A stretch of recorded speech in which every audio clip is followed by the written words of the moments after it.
Take 127 billion. Okay.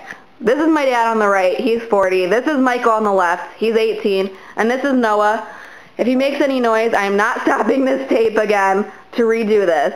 So I'm going to talk loud and clear, and I hope you hear me. Okay, here we go.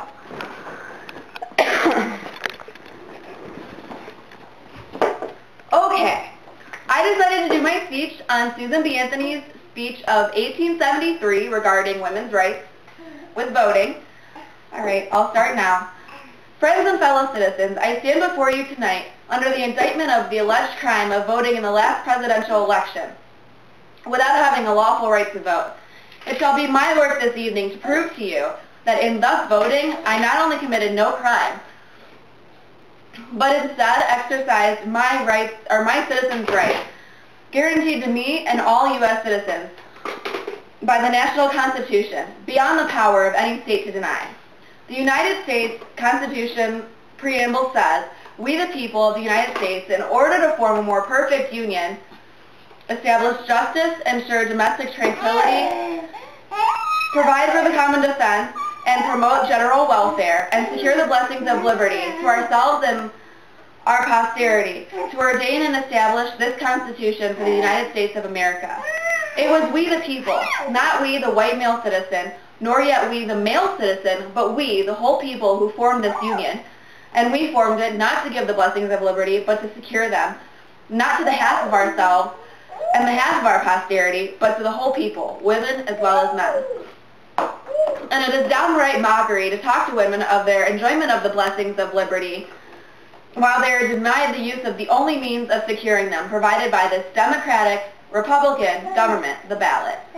For any state to make a sex qualification that must ever result in the disfranchisement of one entire half of the people is to pass a bill of attainder, or an ex post facto law, and is therefore a violation of the supreme law of the land.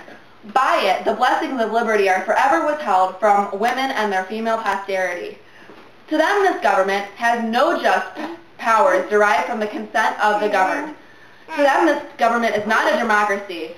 It is not a republic. It is an odious aristocracy. It is a hateful oligarchy of sex. The most hateful aristocracy ever established on the face of this globe. An oligarchy of wealth, where the rich govern the poor. An oligarchy of learning, where the educated govern the ignorant. Or even an oligarchy of race, where the Saxon rules the African, might be endured. But this oligarchy of sex, which makes fathers, brothers, husbands, and sons the oligarchs over every woman, every mother and sisters and wives and daughters of every household, which ordains all men sovereigns, all women subjects, carries dissension, discord, and rebellion into every home of the nation. Webster, Worcester, and Bouvier all define a citizen to be a person of the United States, entitled to vote and hold office.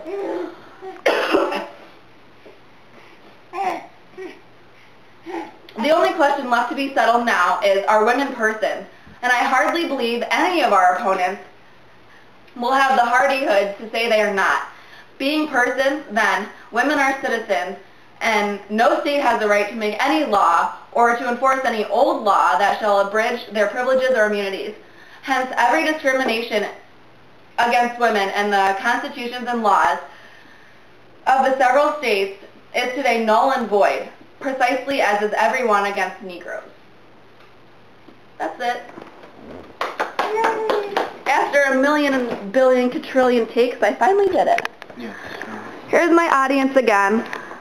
And once again, I'm sorry for not having the third person. My friend bailed on me. So, thank you. Bye-bye.